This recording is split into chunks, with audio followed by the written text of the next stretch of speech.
All right, we are finally live. Sorry for a little bit of the delay. Well, actually, the 2 week delay because we didn't do a podcast last week. Our apologies, but Xbox Two is back. I'm one of your hosts, Randall Thor 19, and with me, as always, the co-host with the co-most, Jez Corden of Windows Central. What's going on, buddy? Hey man, how's it going? Pretty good.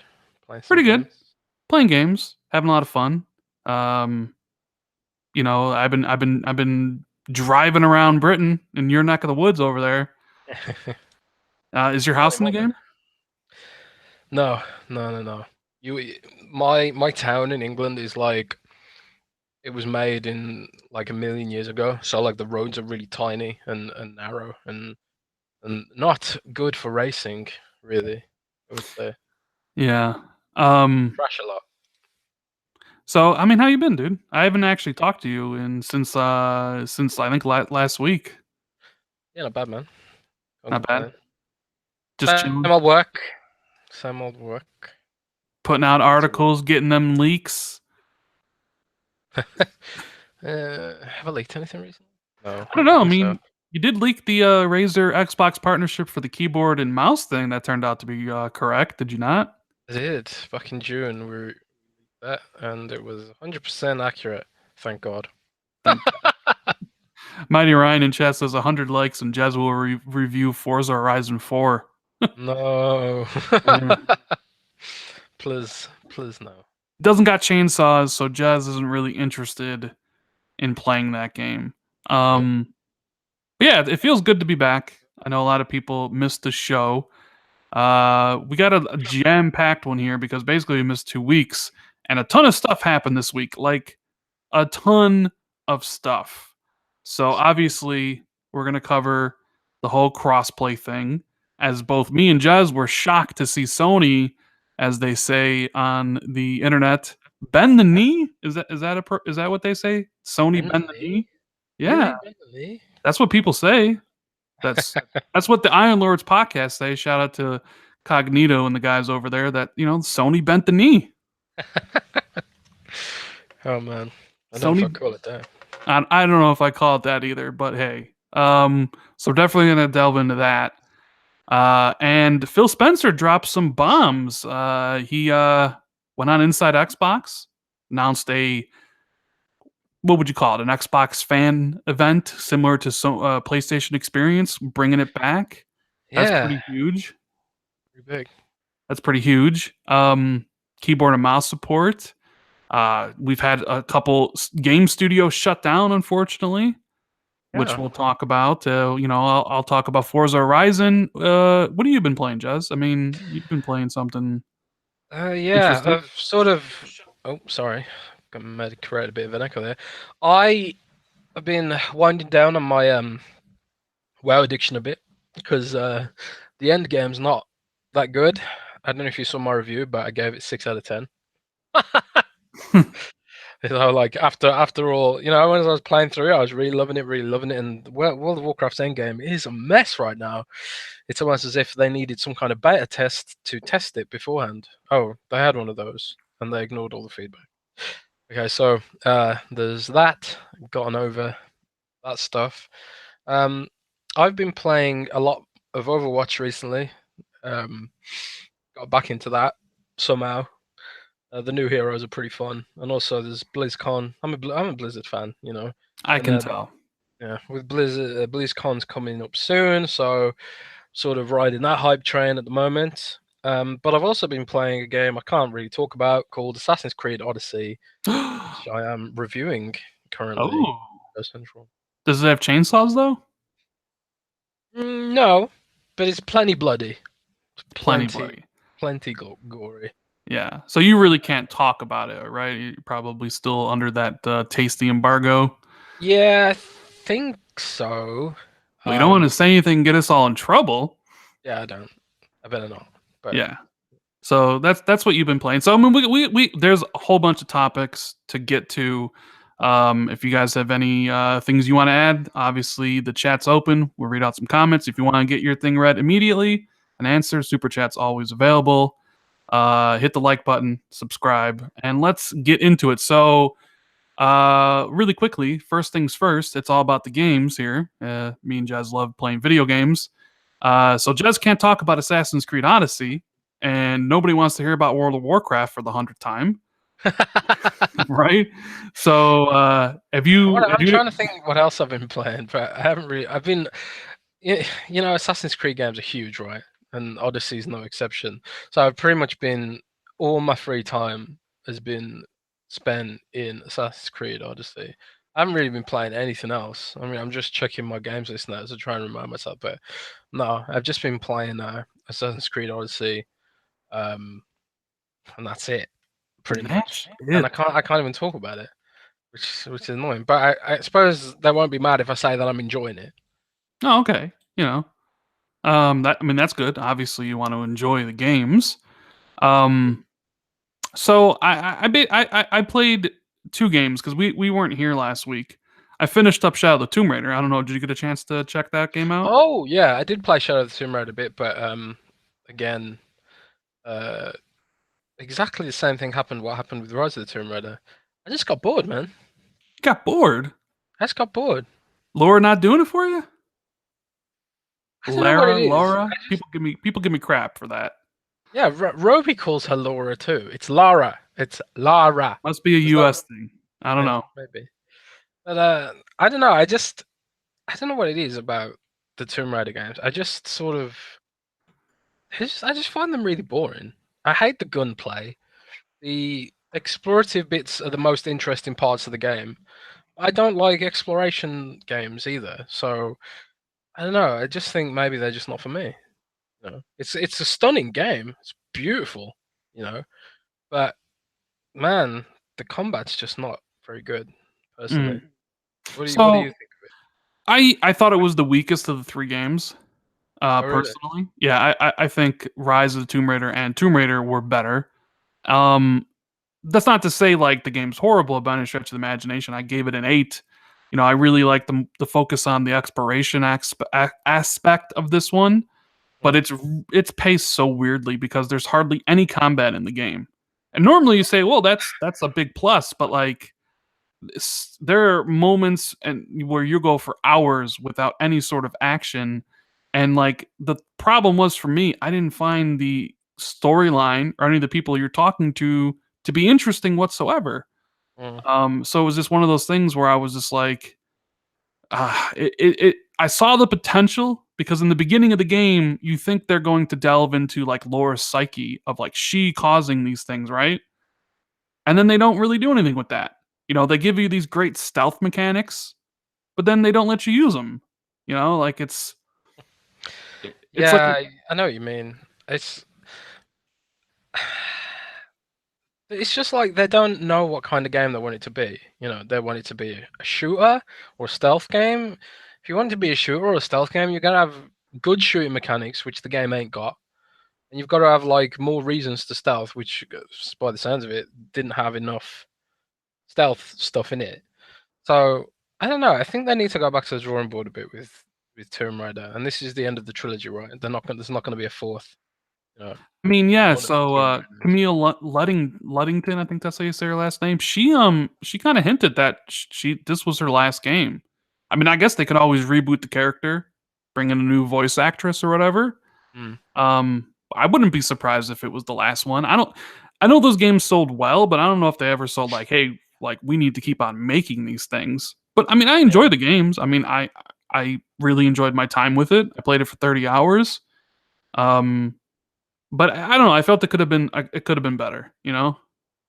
It's like the things that I remember about classic Tomb Raider that I liked is like the sense of discovery, and I feel like Rise and Shadow did have that. And like I said, I didn't get through either of them, but um, they had that sense of discovery and stuff like that. But also, there was always this sort of sense of fear because Lara was pretty squishy in those games, or like, and you gotta remember, I'm sort of trying to remember back to my childhood when I played those games, and my memory of the original Tomb Raider games is pretty fuzzy.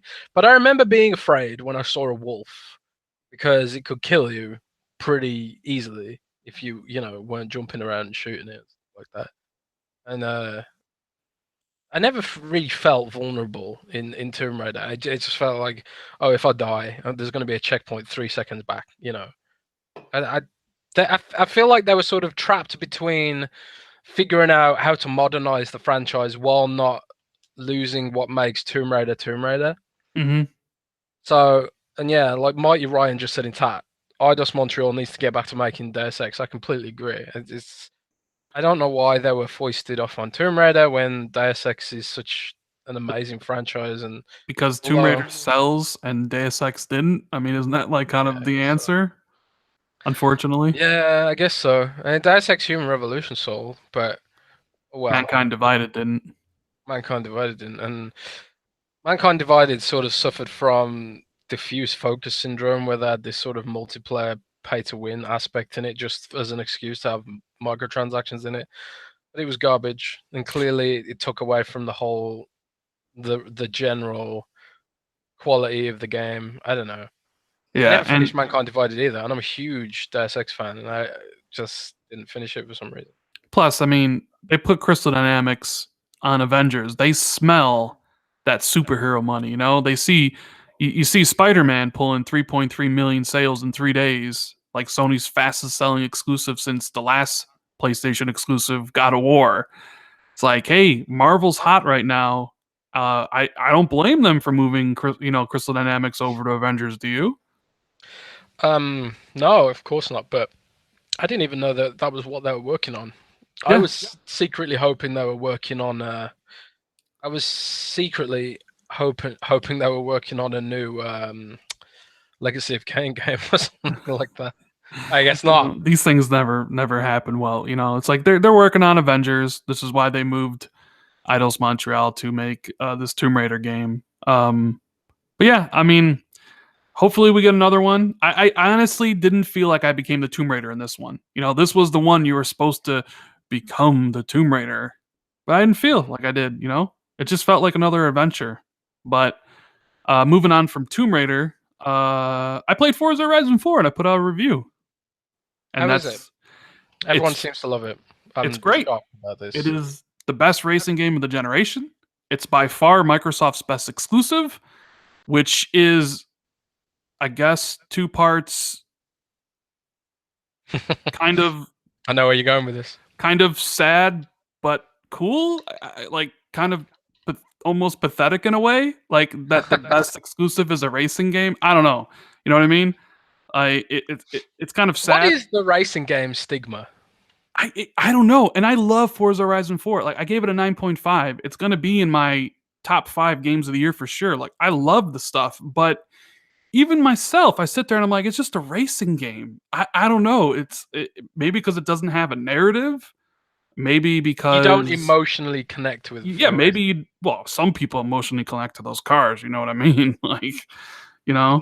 No, I don't know what you mean. I mean, look at That sounded like almost like you were a euphemism or something. I don't even want to go there, but uh, but yeah. I suppose it's like it's. You have really like when I think about my most memorable moments in games, I don't think about driving a car around. I think about emotional aspects of a narrative. I think about epic plays of the game in Overwatch. But like I said, I'm not into racing games. yeah. Well, shout out to Saif Ayuf. Sorry if I said your name Oh wrong for my the super god, that was a chat. huge super chat. He says, "Yo, bro, I'm hyped to next Witcher 4, mate, and I have a sweet guidebook for me to finish reading it." Well, I mean, that's awesome. I mean, I'm hyped for a Witcher 4 if they ever make it. Thanks for the support, buddy. But it's great. Like Forza Horizon 4, like don't let me understand. Like it's amazing, right? It's the best racing game there is. It is by far the best exclusive that Microsoft has. And honestly, Playground Games might be Microsoft's best studio now. Like Yeah, I agree. I play this and I'm thinking to myself, holy crap, cow, if they can bring their open world expertise and all the things they do to a rebooted Fable, like Microsoft could have just stole one of the best developers out there, right? Because when the reviews came out, right, Jazz, and it was a 92 on Metacritic. Think about that, a 92 on Metacritic. It's pretty hard for games these days to reach 90s. Even Spider-Man, as good as Spider-Man is, and I gave it a 9, and I love that game. It hit an 87. didn't cross that 90 threshold. There are not that many games that hit a 90 because I think, game reviewers are a little bit harsher, this gen than previous ones.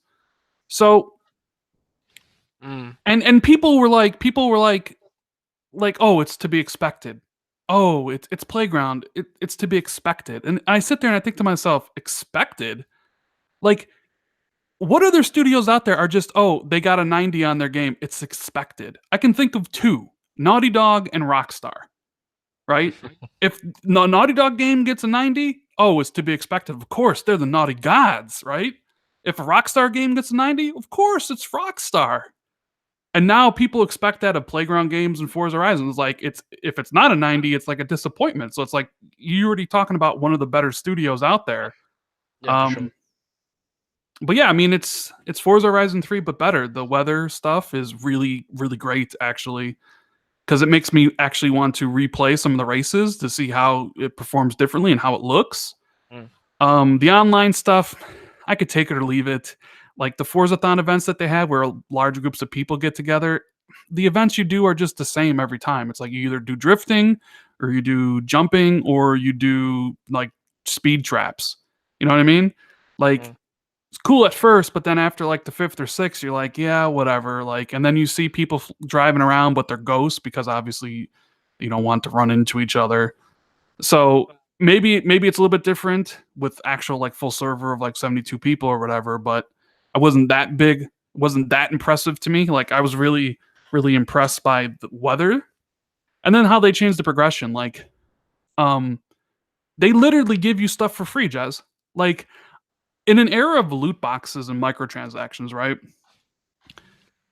I own 130 cars in the game. Okay, I got 20 of them from the car packs, 3 from VIP, and I bought 5.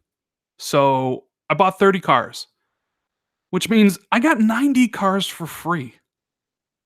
And I've earned 15 million credits, and I've earned like 1 million credits in races. That means they've given me 14 million credits for free. The game has a progression system where literally everything you do, cross-country races, drift zones, making a tune, taking a picture, streaming on Mixer, watching streams on Mixer, gives you this stuff. And everything has their own progression, so you're constantly rewarded. Like, I don't know, like they give you so much stuff. It's like, I have so many cars, you know what I mean? And it's just kind of this weird thing for the era of like loot boxes and stuff to just constantly be rewarded with free things. Well, it's like we talked about before, haven't we? Alternative revenue stream, Game Pass, and how many people have got the game on Game Pass? You know? Yeah, Game Pass. They have the VIP, which you can buy, which gives you double the credits from the races, and I think a couple cars and stuff. But the expansions, which are included in the Ultimate Edition, like I'm really excited for people to get to play it tonight because it unlocks for Ultimate Edition tonight for people. So that's great. And October 2nd for Game Pass. And honestly, like, whether you're not a fan of car races or racers is irrelevant. The quality in this title is unmatched. You can't deny it. And I know people have talked down about Xbox Game Pass and the games in it. For good reason. Sea of Thieves and the State of Decay 2 deserved it. We've talked about that before, right? They deserved the criticism for how they launched, when they launched, right? And people thought Xbox Game Pass was a dumping ground, right? But this game is on a whole other level. And it's going to be interesting to see how people take to that. Like a true, amazing exclusive that has content and quality, that people can just pick up for $10 in Game Pass is pretty amazing, right? I agree, man. Do you subscribe to Game Pass? I do. I subscribe to Game Pass. Yes, indeed. See, I don't yet. You should. Well, I subscribe to Game Pass, just in case there's something that comes out I want to get, and because Xbox has been very kind to me. Phil Spencer and like Mikey Barr, they've invited me to E3, and they've done a lot of things for me personally behind the scenes, which they didn't have to do. And maybe that sounds a little weird to say that I feel obligated to kind of return the favor. Certain, I mean, I know like $10 a month isn't whatever, and I'm not hurting for the money. So it's just like I don't know. Like I feel, even though I don't use Game Pass that much, it's like I like the idea of it, and I'll support it. You know what I mean? Yeah. I don't know. Maybe some people will like call me out in chat, but like my relationship with some of the executives at Microsoft is a little bit different than most people's. Or most people don't have a relationship, but like I do. So like I don't know. Like I'm grateful for the things that they've done for me. Even though here on my Rinky Dink YouTube channel, I'll make videos which, you know, criticize them. Like my earlier video today about, the crossplay, and I know like they're gonna see it because people tagged it. People tagged them, so I'm sure. Oh, Rand's up. He's what? What is ever gonna make Rand to stop criticizing us? It's like, you know, I don't know. Well, constructive criticism's supposed to help people too, right? So sometimes Yeah, we of need course. tough love, baby. I mean, I want Xbox to be the best it can be. That's why we bitched about, the lack of studios, right? And the lack of games. And it's like they answered, and it's like, hey, personally, I don't feel that charging for online or charging for free to play games is the right thing to do. I think it looks greedy, in my opinion, Yeah, for sure. especially when nobody else is doing it. It'd be one thing if Nintendo was doing it, or if Sony was doing it and Nintendo wasn't, then you could maybe say, well, so and so does it, so it's okay. But like literally nobody else does, and it just Mm. seems so archaic and just out of touch. So that's why I made the video. Like if I'm going to call out Sony for their anti-consumerism practices that they've done in the past, then I got to call it Microsoft. Otherwise, what type of person am I if you know what I mean? Yeah, for sure. So, yeah. So let's get into some of these juicy topics. Can't wait to see what everybody thinks about Forza Horizon when it actually launches tonight. What do you want to tackle first? We'll take a light thing here first, Jazz. Devil May Cry 5 microtransactions. You You know, hear I about haven't this? really. I heard about it, but I haven't really read much about it. So, from what I understand, is that they're basically let you pay to be more powerful and Yeah, accelerate. like Shadow of War. See, You know, go ahead. Assassin's Creed Origins has this too, right? Well, But all the Assassin's Creed do basically. pretty much, it's the way single player games seem to be going now. Like, where they give rich people the option of wasting money, basically. But like, I think if it's done unobtrusively, like it is in Origins, I don't mind it so much in a non-competitive game. People want to waste their money cheating, fine, you know. But where it sucks is where they've designed the game around that system to try and incentivize you to pay. So like, when I played through Assassin's Creed Origins, I never got a sense that I had to pay money to make the game easier. I felt more like it's there for people with more money than sense, Mm-hmm. which I'm fine with. However, in Shadow of War, the end game stuff in Shadow of War felt like, to get the true ending of Shadow of War, you had to do an insane amount of grinding, and that felt like they've set this up specifically to try and incentivize me to pay. Mm-hmm. That's when it sucks. So if Devil May Cry does it in a way that just sort of abuses people with more money than sense, then I'm okay with it personally. You know, I want the game to succeed. I want Capcom to make good money. You know, and I can't see them putting. It wouldn't work in a game like Resident Evil, right? No, clearly. I mean, if they So try, they're going to get destroyed over that. I mean, you know, as long as it's not obtrusive in a non-competitive game and it's just exploiting rich people, I'm fine with it. But when it sucks like it sucked in Shadow of War, and it ruins the game generally, then that's when there's a problem, I think. So yeah, right. what do you?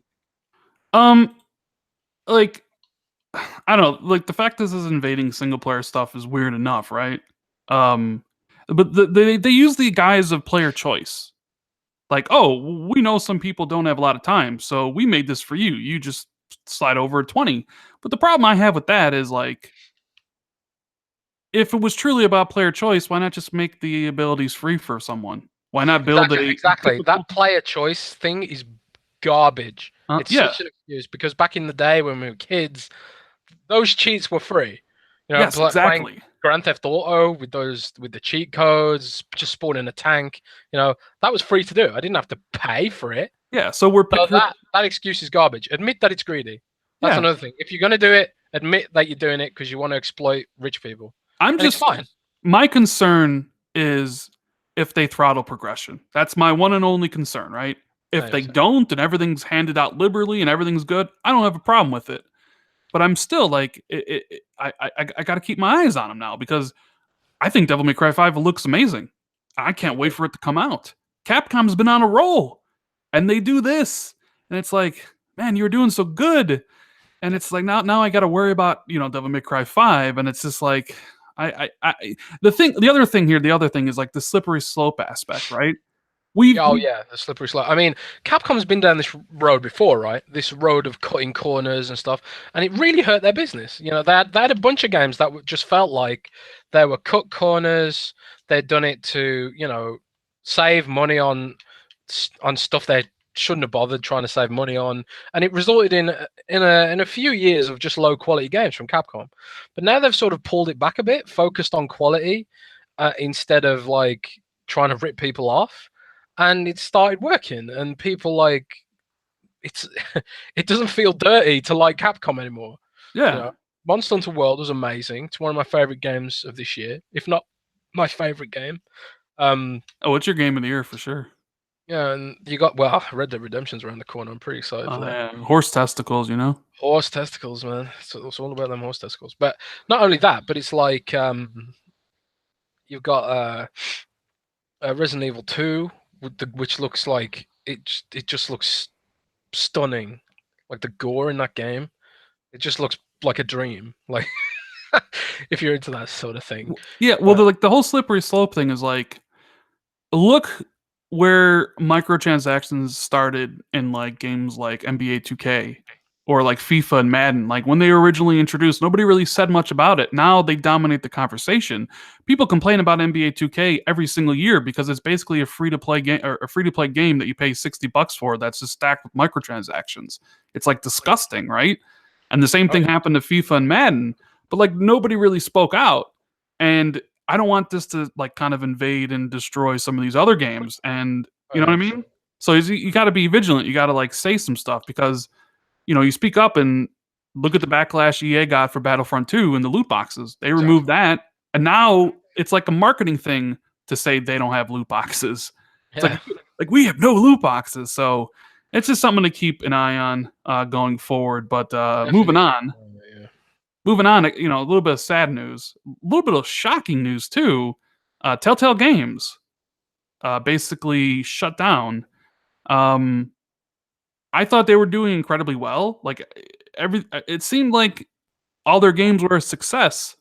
And then what was it? A couple days ago, word came down that they were closing, and like 250 people were losing their jobs, and they were canceling Stranger Things and Wolf Among Us, and who knows if they're finishing the Walking Dead season, the last season. And you couple that with like Capcom Vancouver getting shut down, essentially like Dead Rising 5 being put on like, the chopping block and all that stuff. And it's like, man, the video game industry, for as healthy as it can be, which it's, the best it's been, it's like there are some still major casualties going on. Yeah, 1,000. I think I read somewhere that 1,000 job losses in the industry this year for console game. Yeah, I mean, what do you think ruined Telltale? In my opinion, I thought it was a bad management, and I thought they like after the success of Walking Dead, they just hired too fast, too quick, without a solid business plan, and it just ended up pretty much. yes. I've asked around about this from my industry contacts, and it does sound like they set them up. They'd set themselves up to fail, basically. Like the management, anyway. They license games, eat into the margins. So they're given a cut to the platform holder. They're given a cut to the license holder. They don't own any of their IP except for like, well, actually, do they own? They don't own any of them. No, none of them. They don't own any. So they have no assets really. It's like the only thing they had really asset-wise was the studio's talent, right? And sadly, um, that's not enough. And they, like you say, they hired too fast. They put themselves on a collision course with, um, you know, a cash flow. Basically, they had to keep churning out these games in order to maintain the amount of people they had working for them, and as a result, quality suffered. And as a result of quality suffering, people don't buy the games as much, and then you get into this situation where it just doesn't work anymore financially. Yeah. So apparently they were their whole operation was running on one venture capital stream or something, and that dried up, and that was it. That was the end because they had no money coming in. So Were um, you shocked by it? Because I was. I couldn't believe it when that initial report came out. I hadn't heard they were in trouble, but I wasn't exactly shocked because I did. I had conversations before about how many staff they had to make their games, which seemed fairly simple. I wasn't surprised really because it was like it's all a cash flow thing, and obviously their games didn't have microtransactions in, and to offset the overheads of having exclusively licensed games, and it wasn't a big shock to me. What I suppose it's almost like a swan song for the episodic game format, right? You Yeah. had Hitman episodic, and like everyone thought like, oh, single player games have to be episodic now, and that's how you deal with the cash flow problem. Is you release the game in pieces, But it seems like people actually don't want that. Surprise, surprise. So we're getting Hitman 2 as a full game, but after that studio went through a load Dude, of crap to get to this point. I'm really looking forward to Hitman 2, but I'm afraid because it's coming out in November, right? Fallout 76 is like right after it. Battlefield 5's right after it. Oh, I'm afraid too. I don't think Hitman 1's lit the world on fire, clearly because Square Enix let IO go and have the IP. Warner Brothers picked it up. I don't think Hitman 2 is going to sell Warner very well. Brothers. Yeah, Let's remember, it's Warner Brothers. Warner Brothers' recent track record has not been good. I mean, I can't wait to play it, but I think the game is going to bomb, and I think don't be surprised if like IO has to shut down or cut their staff or something. You know what I mean? Like I just have this terrible feeling that IO is about to go because nobody's going to buy Hitman 2. You Yeah, know? Hitman's like this amazing niche, which I mean, Hitman was an amazing game as a stealth puzzle game, but the market for stealth puzzle games clearly isn't that big. Otherwise, there'd be more of No. them. So what about the angle? Because I addressed this in my video, and I see people on my timeline all the time. When Telltale went under, the common thread was Xbox buy them, Phil buy them. You mentioned before, like it was like, and I mean that's great. Like people want Xbox to buy them. They need the studios. We all know that. And the industry did come together and be like, hey, we're hiring. Ninja Theory said something, Compulsion, Sony Studios, like the whole industry was like, hey, come work with us. But like, I made the thing is like, there's no studio left. It's gone. There's nobody at the studio to buy. And if Microsoft really wanted to, they could just individually, hire those people to form a new studio. But like, I don't know. Like, I don't like every time a studio, goes belly up. Like, I don't understand why people run to Microsoft and are like, please buy them, right? You know what I mean? People don't actually stop and think whether it's a good idea. They just want to add a feather in the cap for console war stuff. Buying Telltale would have been stupid. They have, like I say, they had no assets. It would be far smarter to hire out the talented devs for their existing studios and projects. Why buy a studio that makes licensed games of a genre that isn't as popular as people think? Clearly, I mean, I've never finished a Telltale game, and it's because I think they're boring. I mean, you're Can't not the kill. only one to say that. You're not the only one to say that, the Telltale games are boring. And I enjoy them because I do enjoy narrative driven stuff in my video games. But I will say the I recent appreciate them. games I appreciate them, but they just can't kill anything. So what's well, the point? here's the thing, the recent games have been incredibly lacking in quality. Their engine wasn't updated in forever, so the games ran janky. So it was like they were putting out like what I would consider like mediocre product. And if it doesn't sell, then you have a big problem. Um, but speaking of like hiring, because we just talked about Microsoft hiring, or hiring the studio, I saw Windows Central put out an article today about Playground Games hiring up to 177 positions for one of their studios, Jez. I didn't read this. I was asleep when they published that, so I don't. I don't know. As this was, it must That be was like to have people that tomorrow. work for you. But yeah, so I read the article. I actually saw this originally tweeted out by Post Up. Shout out to him.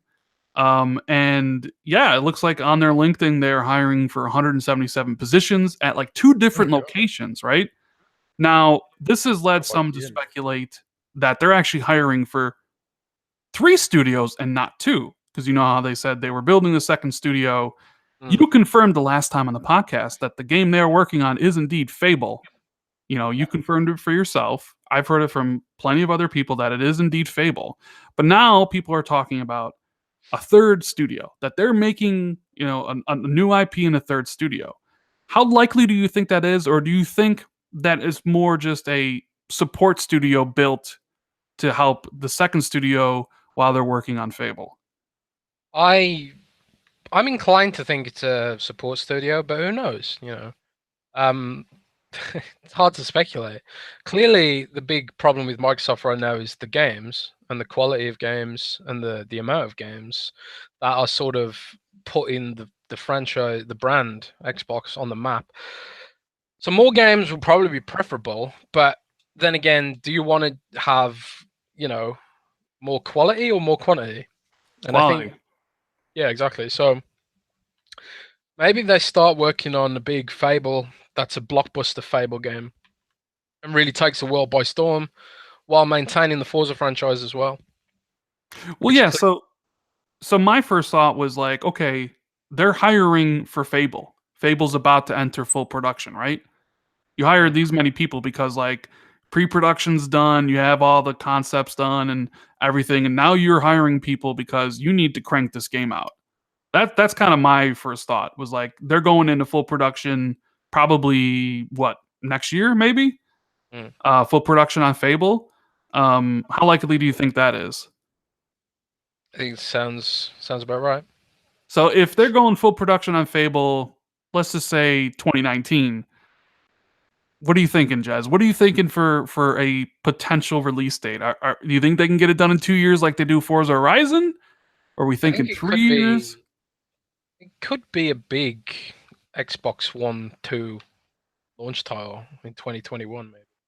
Yeah, I was thinking that if there's going to full production, they could probably do it in 2 years, considering we've heard that they've been working on this game as far back as like mid 2017. When it was supposedly a brand new IP that they repurposed into Fable. So either way, Repurposing probably takes time too, right? probably. But that wasn't the only bit of like news, as I also did see that Microsoft renewed the trademark to Perfect Dark. Yeah, I mean, trademark renewals are nothing special or amazing. They have to do them. But this means that Perfect Dark is coming, right? That's what people tell me, Jazz. Like this means that they're doing Perfect Dark, right? They may well be doing Perfect Dark. They may well be doing Perfect Dark, but it's also they have to renew their trademarks as well. So it could mean absolutely nothing. It's hard to say. Yeah, I mean, here's the thing. A better question would be, does anybody want Perfect Dark to come back? My vote is hell no. I'm Right? not even sure what kind of game it is. What kind of game is Perfect Dark? I mean, Is it like Perfect an Dark. action shooter game? No, it was a shooter. I mean, Perfect Dark Zero was a shooter with like third person cover mechanics, but Perfect Dark One was a GoldenEye game basically. It was a first person shooter.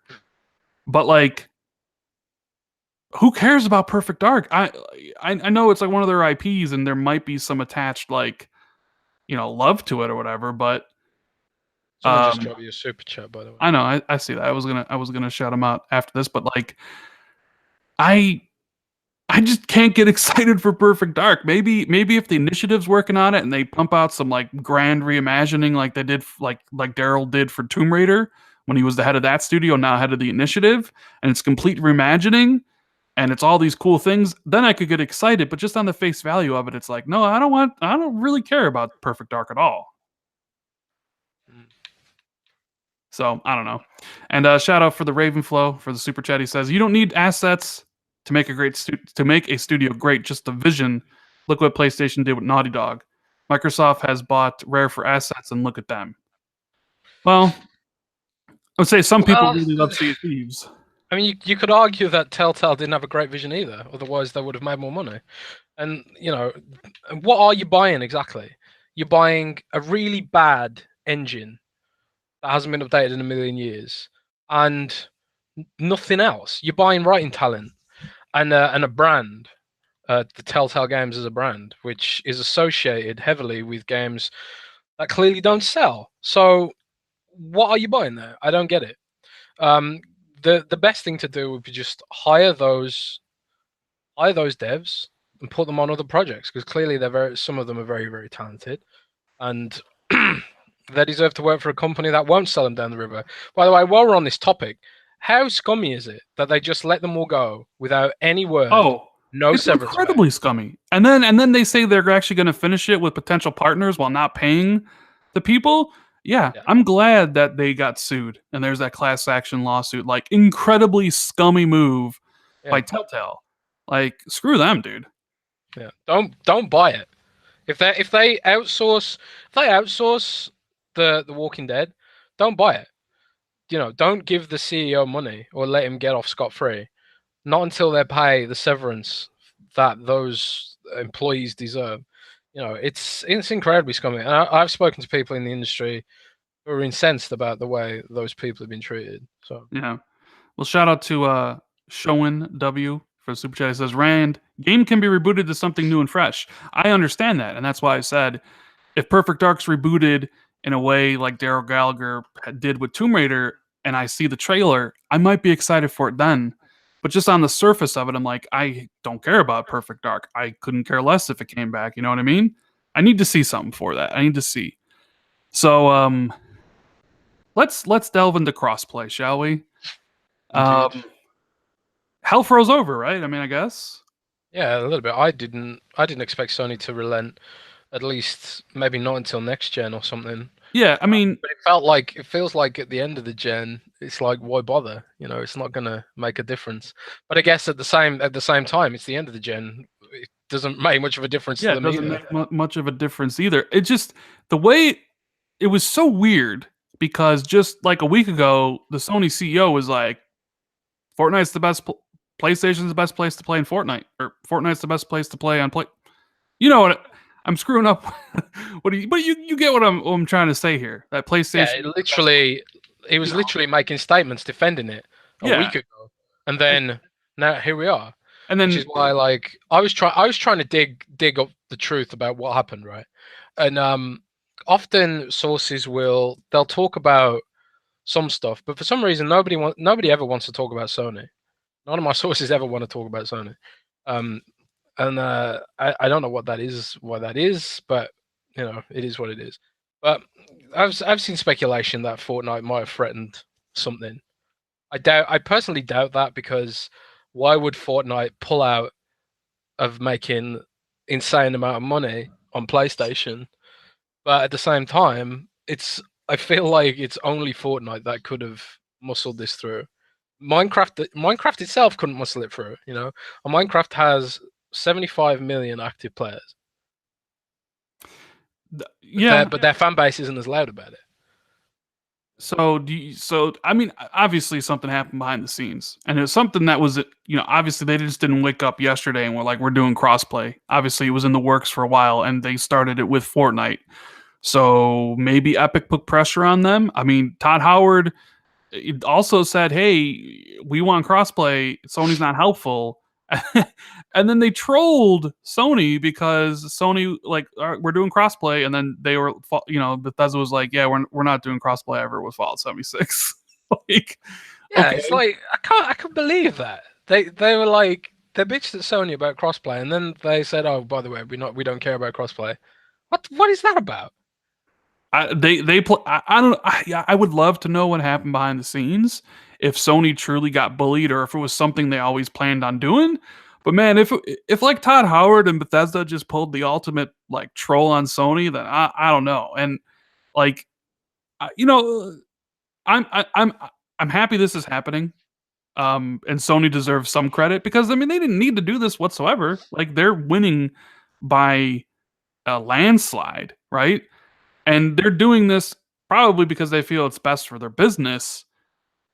But like I don't know, like I feel like now the onus is back on Microsoft for the free to play stuff, like for that they charge for it, you know what I mean?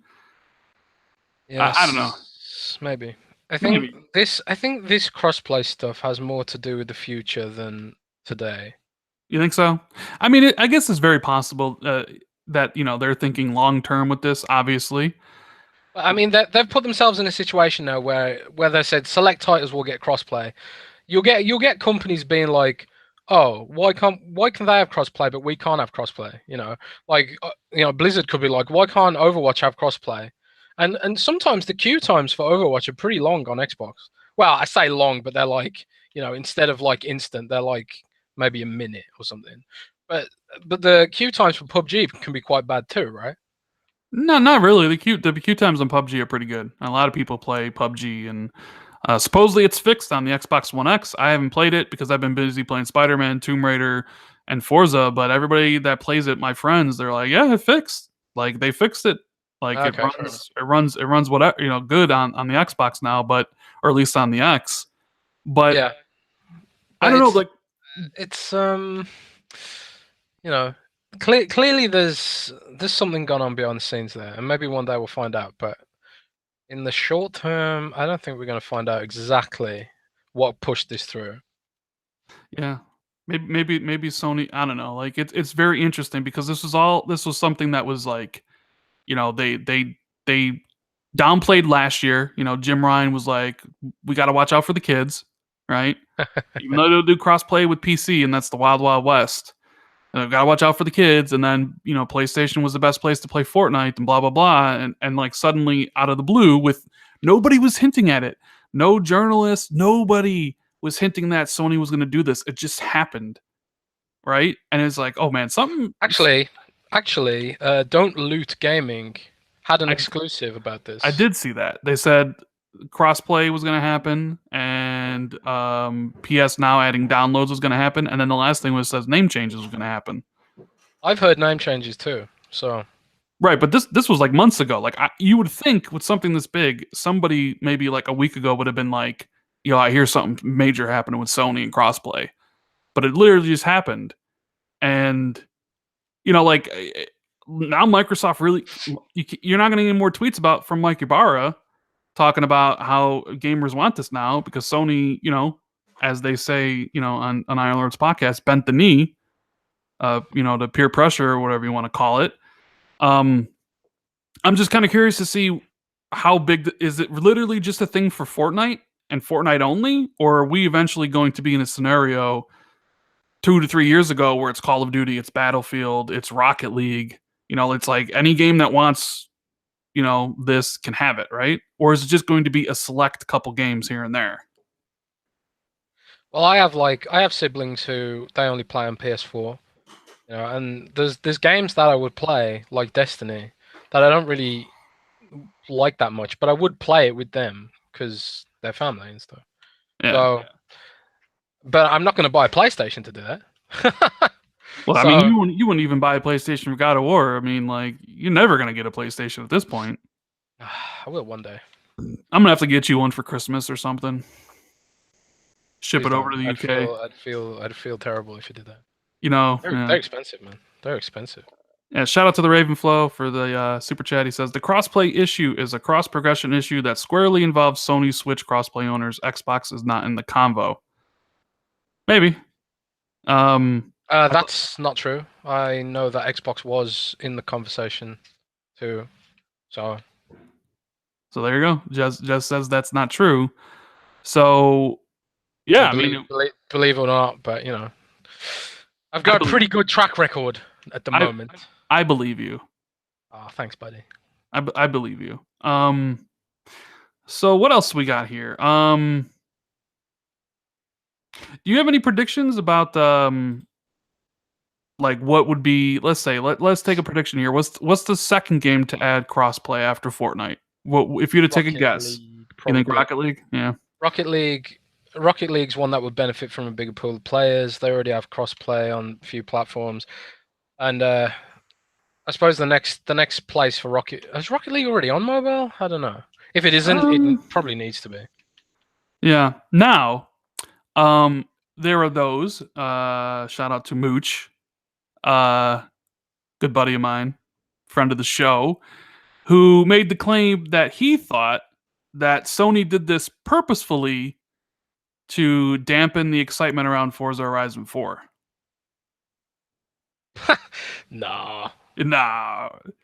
no. Do you think that's more of just like a happy coincidence that just happened? Because like to me, it's like today is season 6. They wanted to get I mean, every maybe the announcement timing, maybe, but it's not like they were thinking, you know what, we should introduce crossplay, to screw over Forza in a few months. I don't think they were thinking that. yeah. No, I'm more of the opinion that like today was season 6. They wanted to get the information out there that hey, it's safe to buy the stuff on PlayStation because you Yeah, can good play it point. anywhere. So it's like I think that was the main thing, and it just so happened, that Forza was just that was when the reviews came out. I honestly don't think Sony gives a shit about Forza Horizon, to be quite honest with you. You know what I mean? After all, it's like we said, it's just a racing game, right, Jez? Yeah. 92 on Metacritic, and it's not going to be guaranteed when the Game Awards come around. It won't be in the top 5 for Game of the Year. So it is what it is. But let's get into the juicy stuff here because I haven't talked to you about this. Inside Xbox yesterday. Did you check it out? It was from the UK. Did you watch it a I little bit? didn't. I didn't watch it. No. Didn't watch it. Oh, No. so Irrelevant Native has a question. He's like, how did Microsoft land the Fortnite bundle? Have Microsoft always had the marketing rights? What do you think? They announced the Fortnite bundle on the show. Switch has a bundle. I think PlayStation has a bundle in Europe. Now Microsoft has a bundle. I could have sworn PlayStation had the exclusive marketing rights, at least when the game first launched.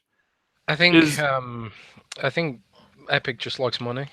I you don't think think they're. you think Epic just has that much power now with that game where they can kind of be like, we Well, want every marketing deal is different, right? A marketing deal could last 10 years or 10 minutes.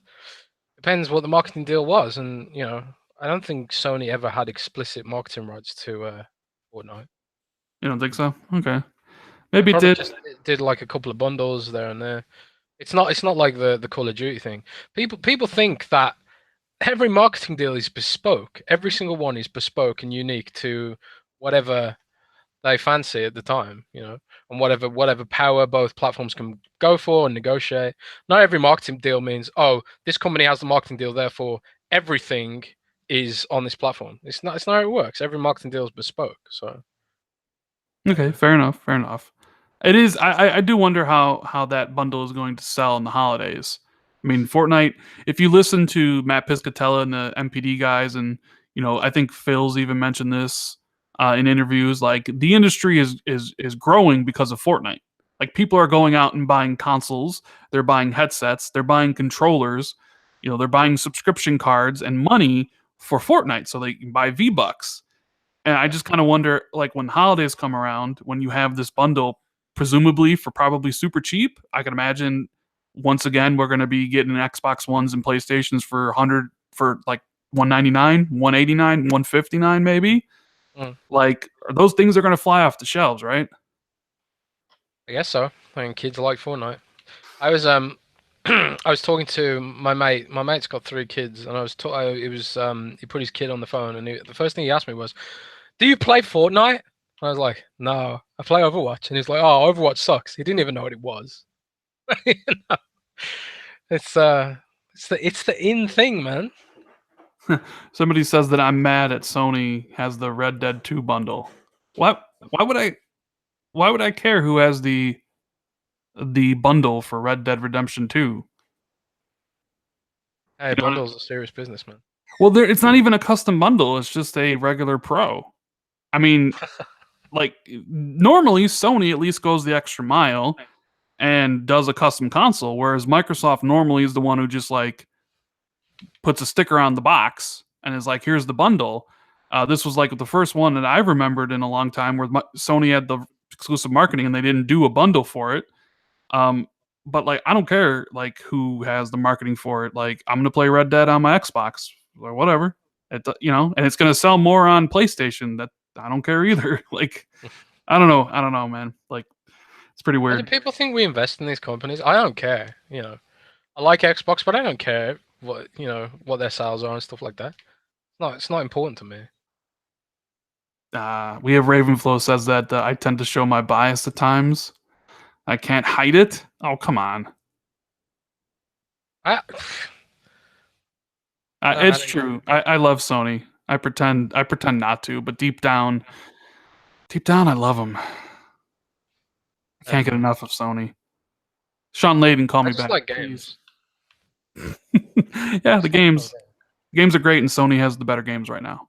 So that's just how I feel. But um, what were we talking about? Oh yeah, games. the Inside Xbox stuff. They had Phil on, so you knew it was going to be an important event, and we're going to tackle the lesser of the two first, and that's keyboard and mouse support, or mouse and keyboard support, something that you leaked. I What was did. it? Was I it leaked last it. year? It was like last year, wasn't it? No. I leaked it in June. I think was it And June? you even remember when you leaked it. Well, I only remember because I had to. Instead of writing it up, I just updated my article and bumped it. I couldn't be bothered to write a new one. So yeah. So, how do you feel about keyboard and mouse support coming to Xbox first with Warframe, and then it being up to the developers to basically do whatever, however they feel is best for their game? Like, are you fine with that approach? Are you a little bit worried? Uh, I don't know. It's complicated, and I get the concerns, right? The concerns make total sense, but like Microsoft they've tried very hard to say, look, we're not going to disrupt your experience as it is today. It's just going to be an extra option for some games. Now, one of the interesting things that I thought was um, when Phil announced it, he said something like, there are games out there today which just don't handle well with the controller, and we want developers to feel they can come to Xbox. So he said something akin to that. Now, the interesting thing was the documents that I saw, which were from back in February, they seem to suggest that developers would have to make a controller version in addition to a keyboard version if they wanted those games on Xbox. But judging on what Phil said, it sounds as if that restriction has been lifted. Because can you imagine playing Football Manager with a controller? It just wouldn't work, and unless they completely rework the whole game. Which, if you're trying to give developers options, you don't want to give them an artificial restriction like make your management game work with a controller if it's not designed for a controller. So that's the interesting thing for me, is that it could bring games that have never been on Xbox to Xbox, because back in the day, mouse just wasn't supported properly, if at all. And the other interesting thing is that they'll be able to separate gamers by their inputs. So it's not like you're not gonna get in theory, you're not gonna get people with a mouse and keyboard destroying you if you're playing with a controller in Overwatch. It will detect what your input is and then separate you out. And this will also work with those stupid XIM things, which let you use a mouse and keyboard on PlayStation and Xbox and let you just destroy everyone. Those players who use a Zim, they'll be put with the mouse and keyboard PC gamers. So they'll have to like learn to play, and they'll have to stop just destroying everyone with their mice and stuff. So I think overall it's a good thing, but again, it all depends how it's implemented, whether developers even go for it, whether developers even support it, mm-hmm. because Microsoft has done things like this in the past. They were like, "Oh, make games with voice controls," and it just hasn't happened. And they made UWP, and it just hasn't happened. And a lot of things that were supposed to be disruptive, devs just didn't support, or they just weren't, or there just wasn't an audience for it.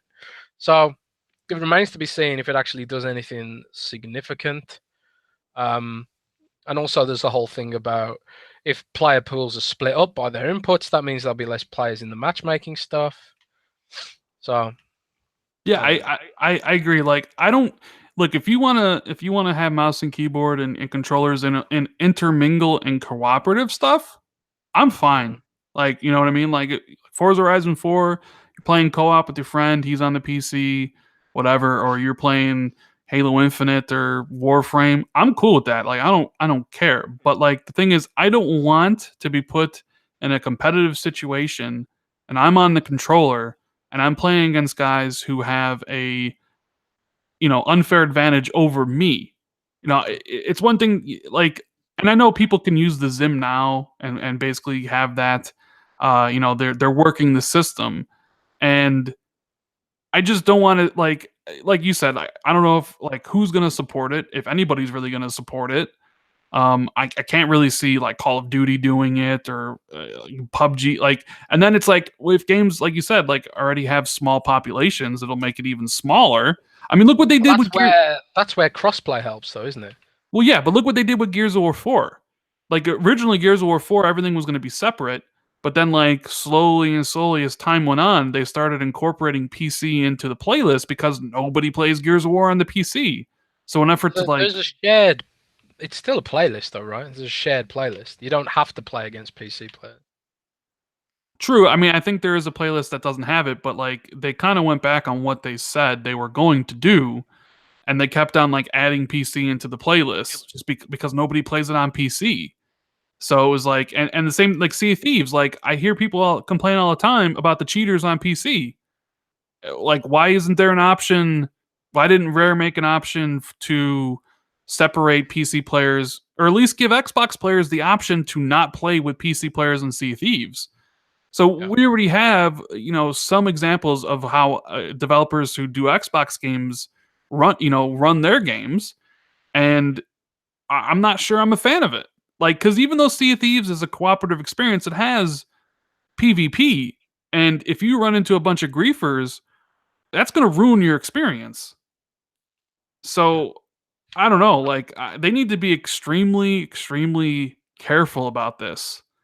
I think they Um, are being careful, and that's why it's taken so long. I mean, literally, the Xbox runs on the Windows kernel. They could flip a switch and turn it on right now if they wanted to. There's no development work going into making the mouse support work by itself. Where all the work's coming in is making it so developers can restrict people by their inputs and stuff like that. That's where the more complicated stuff is coming in. So they are clearly thinking deeply about how to make this fair for devs, for players, and how to make it easy for devs to implement and that sort of thing. But at the same time, it's like it is a bit worrying. But but again, it might just be nothing. It might just be like, oh, no one supports it. I mean, for Stellaris is coming to Xbox, right? Which is one of my favorite PC games ever. It's like it's a space strategy game where basically civilization in space. You have a civilization, you grow it from a single solar system into a big solar empire, and you can fly ships around and kill other planets and have a Death Star and all that sort of stuff. I love it. It's on PC.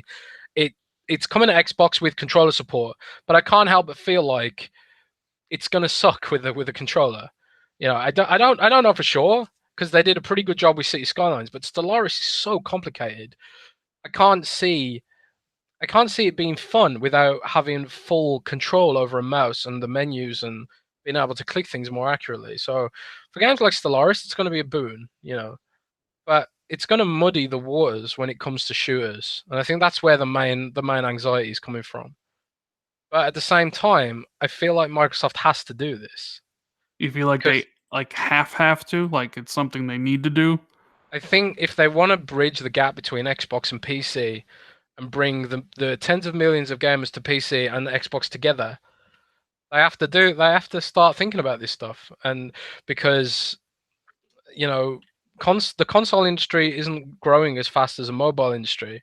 You got Android growing faster than consoles as a gaming platform, and the logical conclusion is to create a cross-platform ecosystem between PC and Xbox. That's how you build that authority in that space, is to have more people in it. And I feel like the console industry as a entity is sort of reaching sort of its saturation level.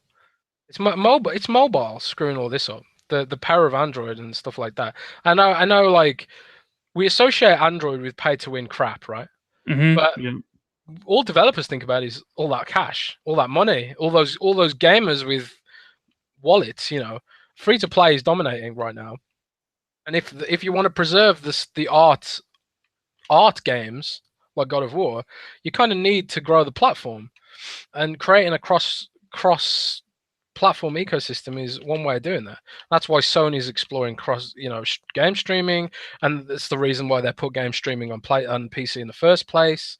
It's to try and reach more hands and eyes and wallets.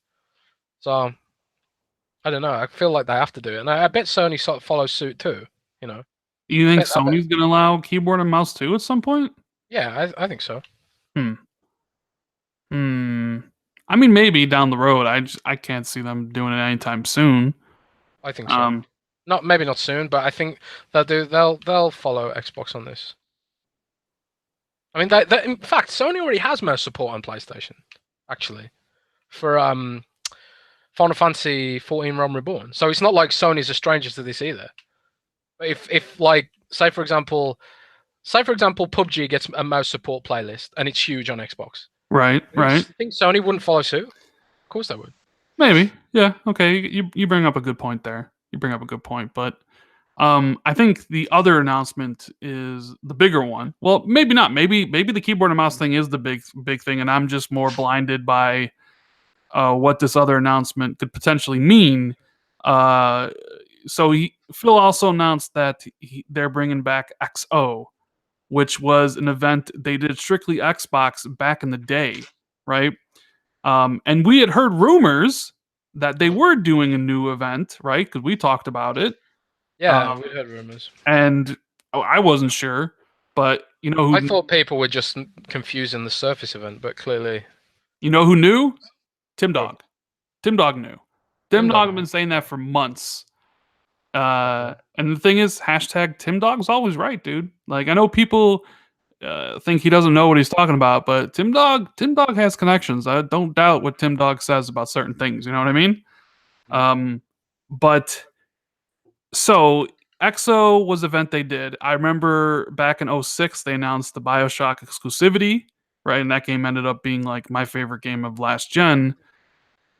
But Phil made it sure to mention that one of the XOs was where they announced the Rare acquisition. And I thought that was I felt like that was put there on purpose by Phil. Right? There have been rumors that Microsoft is going to acquire more studios. We know they're looking. Matt Booty has said they're constantly looking for new studios.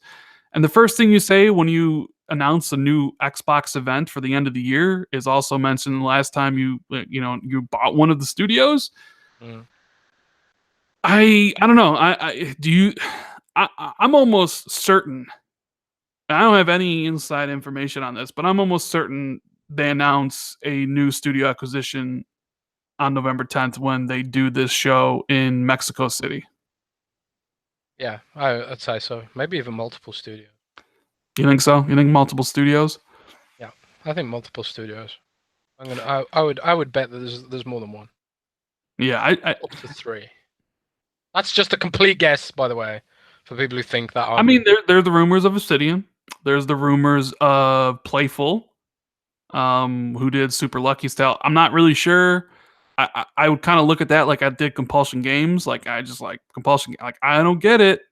Like, their games they made aren't very good. I don't know. And then the same thing with Playful. It's like, I mean, Super Lucky's Tale was like okay, but I guess you need games like that for the different, age groups or whatever. Maybe they can for the kids. Playful could make a licensed game like Kingdom Hearts.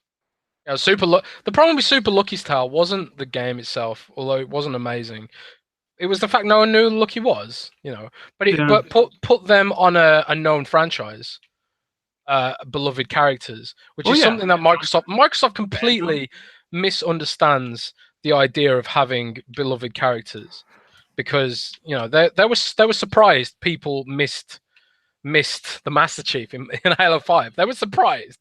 So clearly they don't get the value to some degree of their characters and stuff like that, and they never really have. Yeah. Well, Blank in the chat says that they are buying Sumo Digital. That's also been a rumor floating around as well. They're the ones making Crackdown. I mean, if you're buying Sumo Digital, then I hope you would assume that Microsoft is incredibly happy with their work on Crackdown, even though that game's been. The other day that he was happy with it. I mean, he wouldn't tweet if he was unhappy about it, would he? Well, he did say that the reason they delayed it because he was unhappy with the way it fell. Right. I mean, he did say he'd played it recently. I mean, the game is scheduled to come out February. I also imagine this would be a really good time to show off the multiplayer of that game during this event. Definitely. I can pretty much, I would say with certainty that there'll be Crackdown at this event. Oh, you can pretty much say with certainty. Well, that's good to hear. So it's obvious, but they have to. I'm pretty sure they have to. So what else do you think? In my opinion, I think you have to do things big on this. You know what I mean? Like Okay. you don't bring back XO and do a fan event or do a Xbox experience in the vein of PlayStation experience if it's literally just going to be a giant inside Xbox episode filled with tons of cringe and nothing really new, right? I guess that's why they've been pretty quiet lately. They're saving up their big announcements for this event. Well, right. So it's like studio acquisitions, that'd be big news. You have an audience there that love Xbox in Mexico, so it would get a fantastic reaction, right? But then I think of what else they could possibly announce. Like Ninja Theory's next game potentially. Maybe. I mean, surely when they were pitching to get acquired, they would have shown concepts, right? But then again, does Microsoft really want to fall down that? But I suppose it's different than Scalebound because they actually own the company now. So maybe they do announce some games too, or at least because they announced Age of Empires 4 pretty early. Yeah, they felt confident enough to do that. I remember I was told that that when they bought Ninja Theory that they weren't doing nothing since they shipped Hellblade, and they've been working on stuff. So, I mean, I know you when did Hellblade come out? Hellblade came out in 2017. Okay. Remember, they had 4 teams. One was doing Hellblade. One was doing stuff for Disney Infinity. So it's possible that there's another team that was pretty close to finishing stuff up, and now it's ready. So to me, okay, you announce this event, you don't want to disappoint people, right? Because if you're just going to do an Inside Xbox with nothing, then just do an Inside Xbox with nothing. People expect nothing from it anyways. So the fact that you're even bringing it back and making it sound like it's going to be a thing going forward, every year there's going to be an XO event. Am I wrong to say that this is Xbox's plan to start hyping next generation to a certain degree in the games that are going to be coming, not only in 2019 but beyond? This is maybe the beginning of that, to start kind of the ball rolling a little bit? Yeah, possibly. We definitely get into that point now where it's this is the end of the gen, right? I mean, pretty much. I mean, you see how many games are coming out in the beginning of the next 3 months? The beginning 3 months of next year? It's like everybody's rushing to get their games out. Yeah. So, I mean, just based on that, my expectations are high. I have no expectations for Inside Xbox, right? Like I expect nothing from that. But like, and somebody's calling on the phone. It's probably Phil telling me to shut up. But like, I expect huge things. Like not huge. Like I don't expect E3 level stuff, right? But I expect there to be like I new think there'll be first a party announcements. yeah. In the vein of next gen, I think there'll be a big third party game or two announced on their stage in the vein of Cyberpunk. But don't forget, like Microsoft has money to throw around when it comes to some of this stuff. What can you imagine if Bethesda revealed Elder Scrolls on stage? I mean, they already unveiled. You mean more than a 5 second Gameplay, thing? gameplay, yeah. Yeah, I mean, I'm Or sure. Starfield or whatever, you know, Yeah, I mean, something like that. I'm sure like that would be. They said third party's going to be there. They're going to be there. But honestly, what I think everybody's interested in is like what they're doing. I'm sure there'll be Gears stuff because that's a game that they're gonna, that's coming out next year and Crackdown stuff. But I think this is like the like where you start like throwing the bones. Like honestly, what I would do is I maybe this is the wrong way to do it, but I honestly would end that show with Fable. I would too, Like if it's even ready. if you're like a little stingy, I would announce one of the games that one of the studios that you bought, and I think you announced Fable at the show. I mean, it worked wonders for Sony when they announced Last of Us 2 at PSX 2016. I mean, it got people super excited. Like, holy, it's Last of Us 2, and you're doing this at a PlayStation experience? Like, you don't need to hold all your big announcements to E3. No, Like, especially in this day and age where people get their information from like streams and YouTube and stuff. I think E3 as an entity is waning. I think it's better to keep the hype flowing throughout the year. Like we'll have E3 and then 6 months later we have XO and right. then And number one, Manga Freak says they can't do Fable. They need to show the console first. I don't think they need to show the console first. I mean, they basically already announced that they are working on next gen console. They just haven't said when it's coming. But I think since this is a celebration of all things Xbox, right? And you're in a position where you're bringing back a show that you used to do, which you don't have to bring back, and you don't want to disappoint people. Like you got to show you have to like send people home happy. You got to be like you got to like light the fire under and Xbox fans. also I expect Fable to be on both platforms anyway. Well, I mean, I guess I mean, Halo Infinite's already like been confirmed to be on both, right? Like Yeah. the next gen and like current one. I do wonder how that's going to play out for them. As I'm a little bit like kind of like I'm old school. We Me and you have had our discussions about this, where I feel like next gen should be the cutoff, and it's like, No. I've changed my mind. oh, so what? So you agree with me now? Not that I agree, it's that I've heard things. Oh, so wait, are you about to say Rand was right the whole time? Yes. Oh, can we type? I want this in chat. Rand is right. Look at that. I'm pretty sure there will be a cutoff for the Xbox One. I knew it. I used to think that there'll be I used to think well, I say cutoff. The next Xbox is going to be backwards compatible. So you will be able to play all your 360 games on it. Well, of course. The Xbox the Xbox One, the OG, that is going to get cut off eventually. See, it just makes sense. You're right. Yeah. Can I just bask in this, please? Please. Because we went back and forth about this, where you were like, you know what, they're not going to do that. But I'm like, they have to. Like, at some point, the games just aren't going to, like, run. And at some point, also, you want people to buy the console that you're trying to sell. Like, and, oh, this is such a victory. Oh, my God. I feel so good right now. Well, I didn't think UWP would fail, and it clearly has. Anything on Windows fails, Jez. Come on. Hey, I was trying to think of an example where that wasn't true, but I couldn't. I mean, come on. Like Windows 10 is I know they try to do as much as they can to get people like to check it out, like putting their first party games on there, but nobody cares. Like nobody wants to use the Windows 10 store. Mostly because from what I hear from everybody, it's trash, right? Like I don't play PC games, but the biggest complaint is that it's The garbage, thing but is, it's like even if it does get good now, they've created that first impression that'll never go away. Oh, there you go. Irrelevant natives, right? Outlook is good still. okay, okay. Outlook is good. So uh there's one thing that they've done right. So it's nice to hear from Jez that I'm right.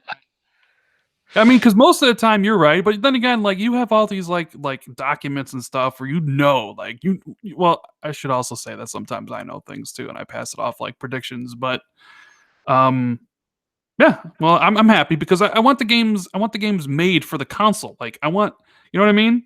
Like I don't want to be like, well, they had to compromise because they had to get the game running on the OG Xbox One with its what does that thing have? 1.2 teraflops and like no RAM or whatever. You know I what I don't mean? think Like it's necessarily a power thing. I don't think it's necessarily a power thing. Why they're going to cut it off? Because they'll still do the scaling thing where Sea of Thieves can run a potato, for example, because of the way PC works. They're still going to make it so these games run on PC, okay, and well, so yeah. they're running lower end PCs, PCs that are about as powerful as the Xbox One is now. It's more to do with the architecture of Windows is changing, and Xbox One won't be brought along for the party, pretty much. Huh. I think. So do you think we can expect anything else from this show besides Sea of Thieves fishing will be announced See for if they me. fix? I mean, I would imagine they would announce the Forza Horizon 4 DLC there. So that's what I would do. Like I wouldn't see. I would close this show with Fable, but then like I would be like, here's the Horizon 4 DLC. But then I'd be like, but they're also working on something really cool, and then show it. I don't know. Like I would have. I'd end the show with Sea of Thieves fishing. Nobody cares. I mean, I would end in fact, just make the whole show about Sea of Thieves fishing. I mean, Should just be called Xbox Fishing they Event. want people to buy Xbox and not switch to PlayStation, right? Yeah, and I mean, they could have like Kinect fishing game, bring Kinect back, have a Halo fishing spin-off in space. It'd be great. it'll be great. It'll be great. So, oh man, I can't believe I'm right on this. Oh, long time coming, long time coming.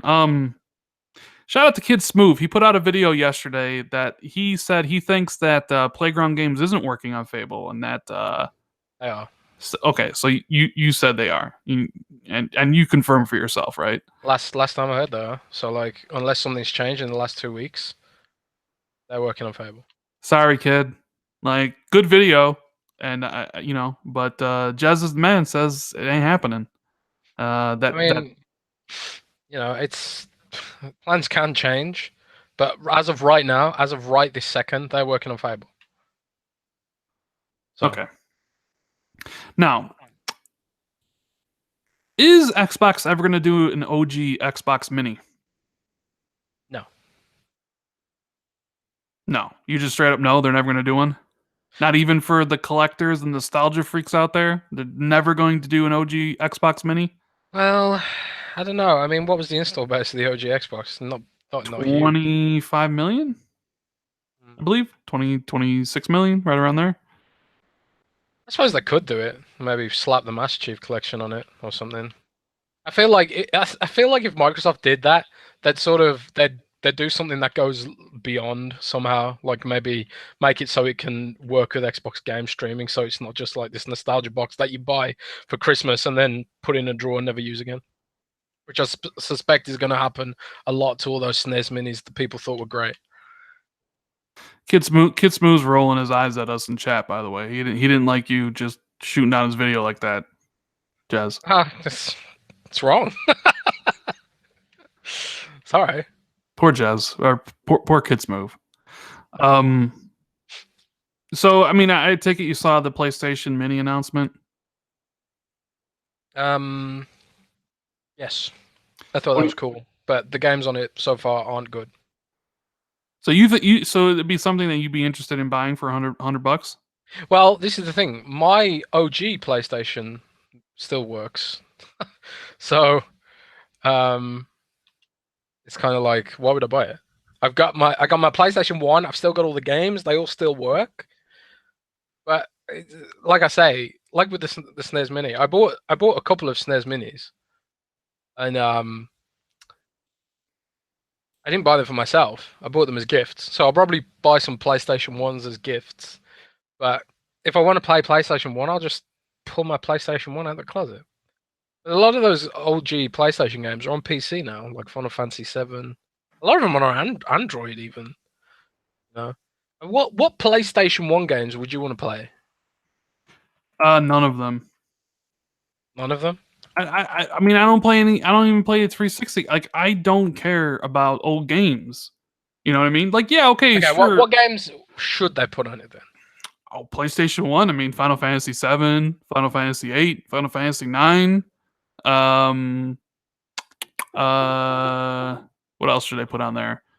Chrono Cross.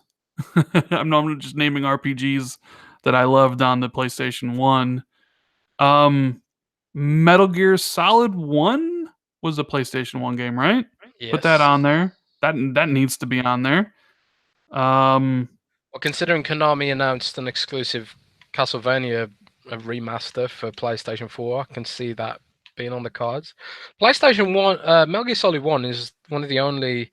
I mean, it got a GameCube remake, right? But that's it. It didn't get any other ports. I don't think it's even on PC. I could be wrong about that. I'm trying to think. Twisted Metal. I like that game. Back in the day. See, like a lot of the games would be like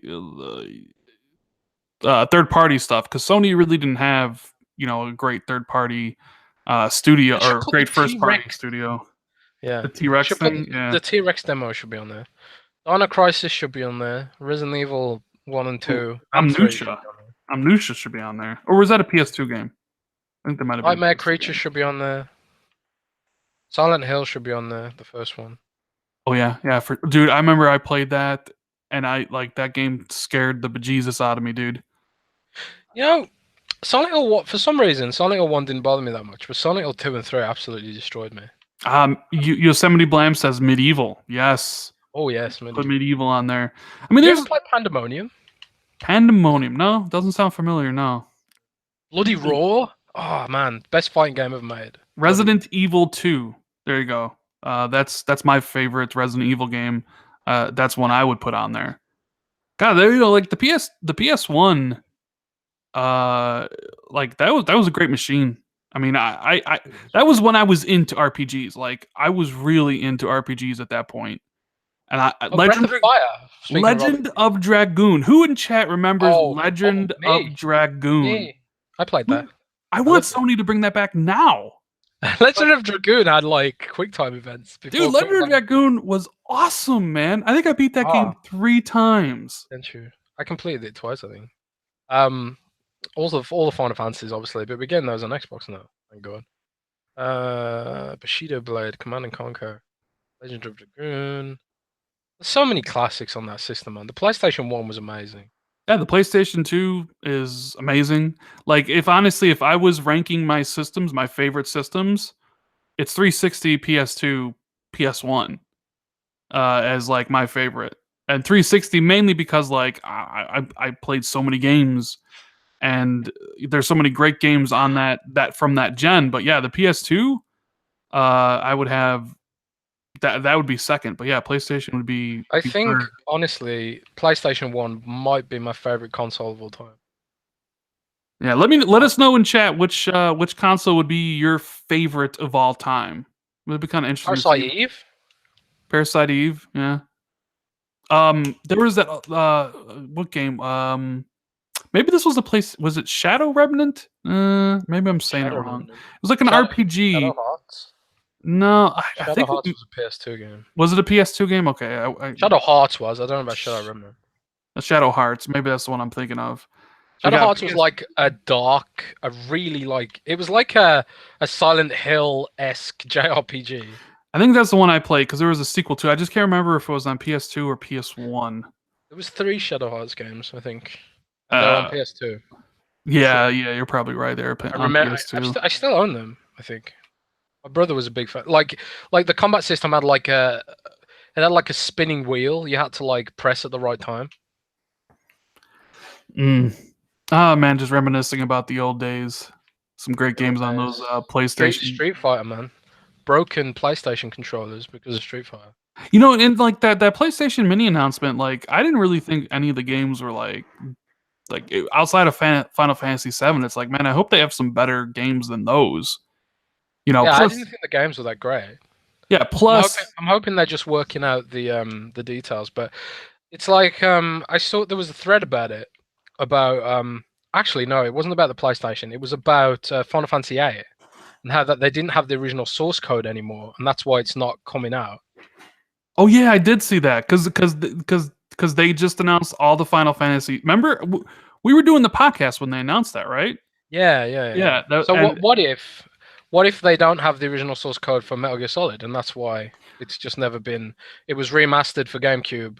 Well, it was remade for GameCube. It wasn't remastered. Yeah, it was remade by Dennis Diak's company.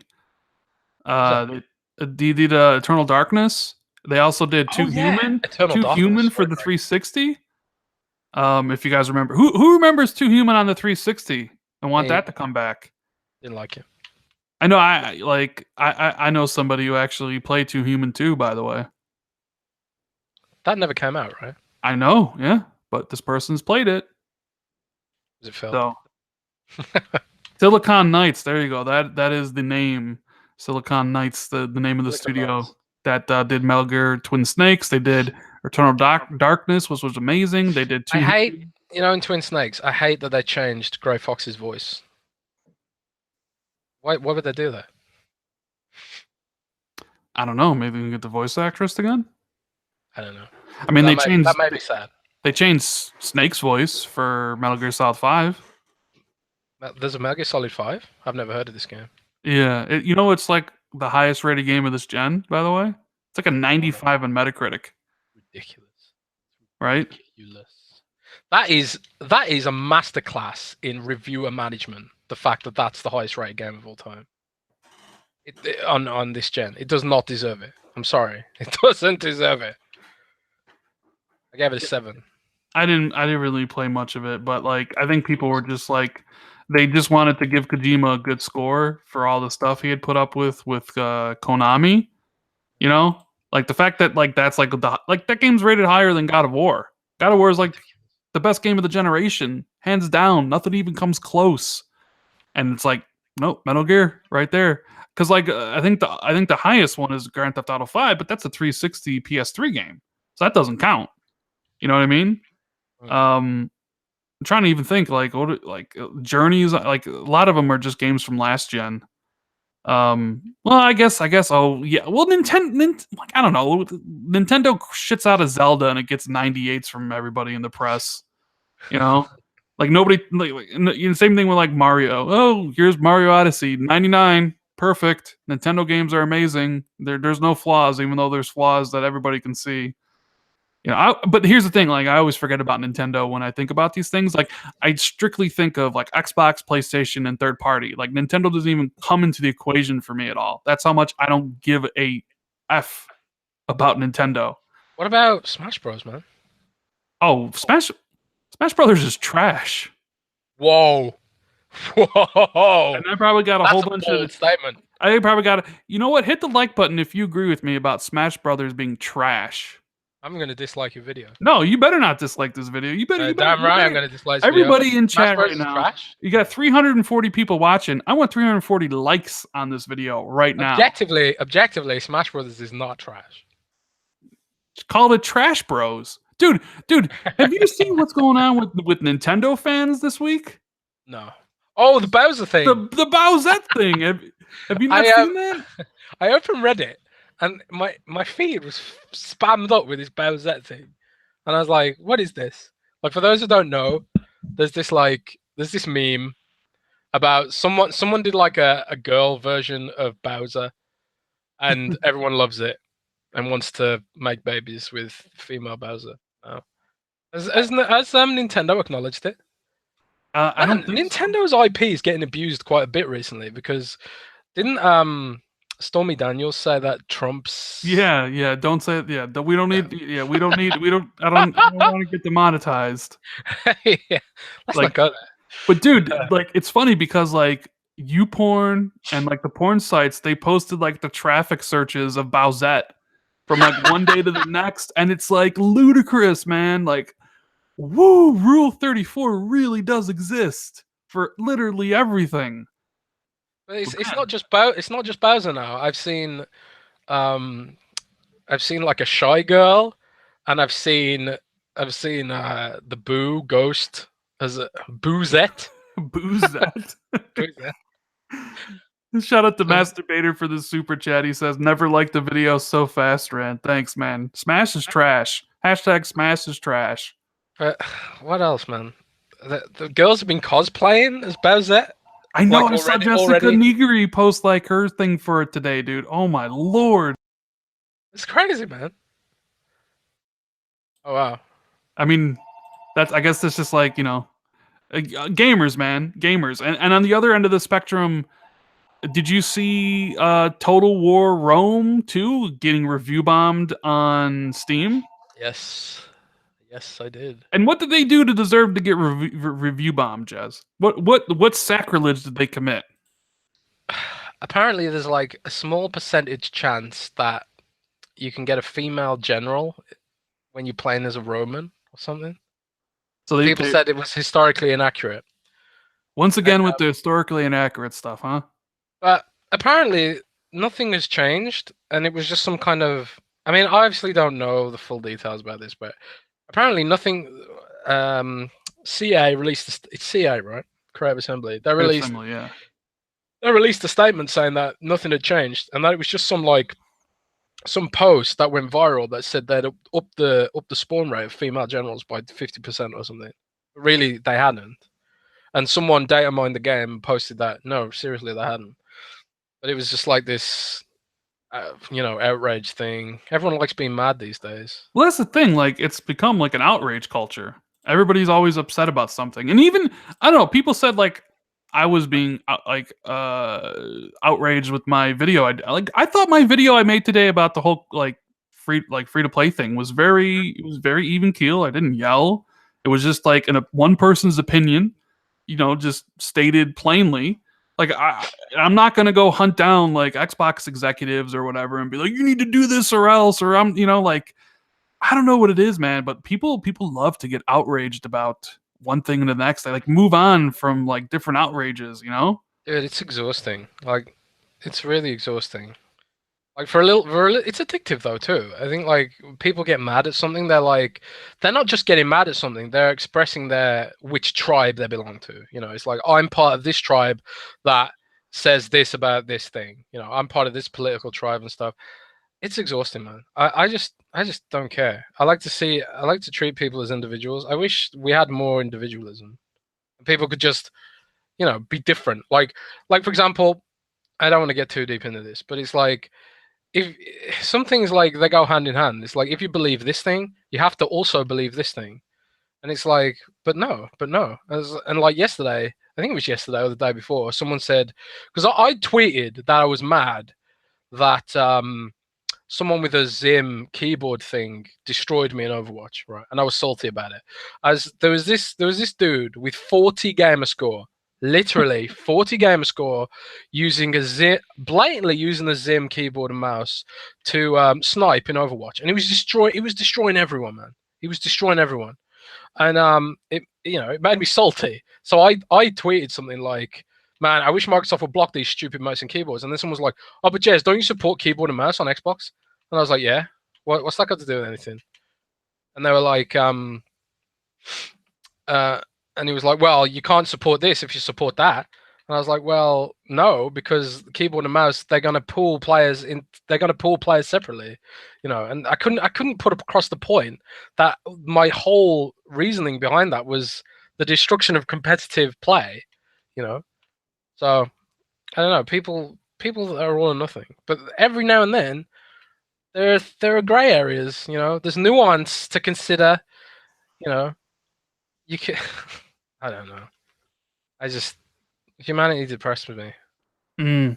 I don't see the 330 likes for Smash is trash.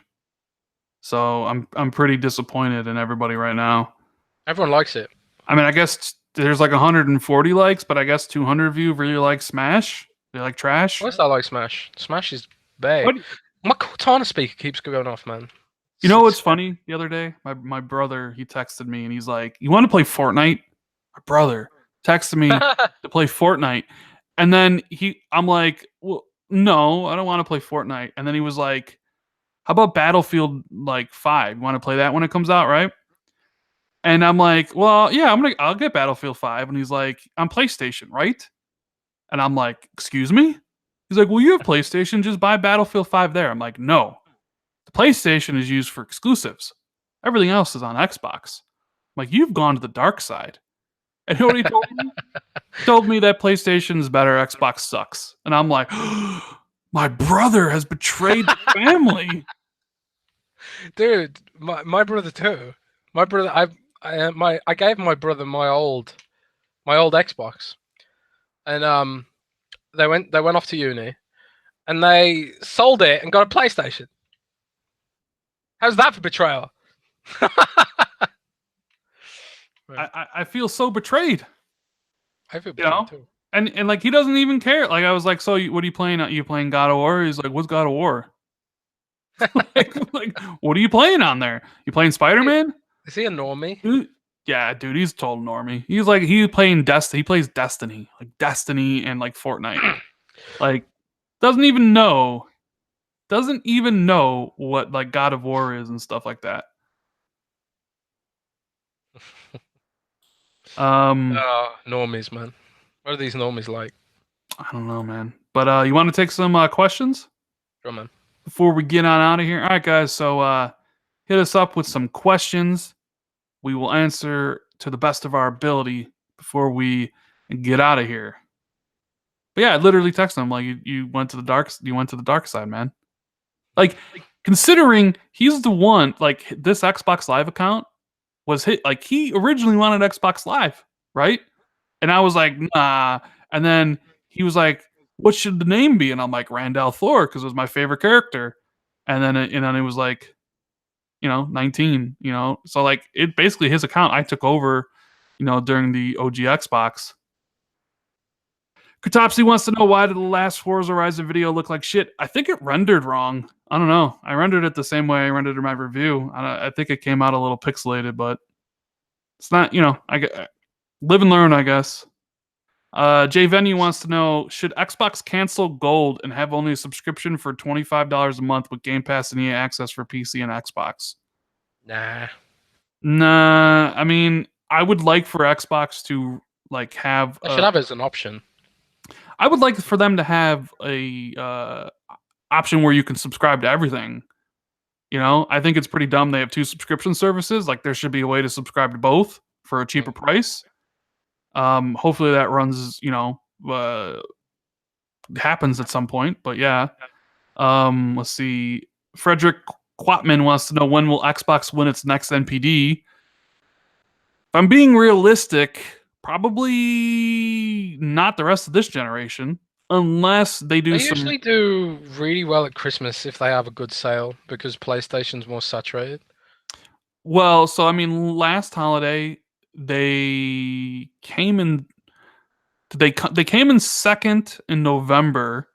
I think PlayStation won, and Xbox came in second, and then Switch came in third, and then December, Switch came first, Xbox came second, so they couldn't win.